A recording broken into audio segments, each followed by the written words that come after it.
Hi, Daddy! Ngayon lang to kinukunan. Mamaya palalabas si Mami kasi naglolo ko pa ako. Sabihin madali. Hi, Daddy! Ang lapad ng noo ko. Pakita mo yung hair mo kay Daddy, dali. Ayan ang hair. Ang makulit na hair. Ni John Ariel. Pakita mo yung hair mo, dali. Pakita mo. Pakita mo na. Tagilid ka kaya. Pakita natin kay Daddy. Pakita natin yung hair mo. Ayan ang hair. Kulochi. Wala, nagalit na naman. Ay, hindi. Joke lang, joke. Maganda ka, maganda. Maganda ka, maganda. Uy, maganda. Uy, ganda. Uy. Ay, gulat.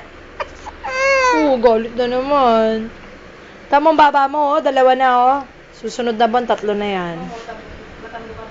Lalalala. Walang ginawa, kundi umot. Tataba ka pa daw, sabi ni Mama Ides. Jared! Hello ka kay Daddy, hello. Pag yung vitamins yan. Binila ko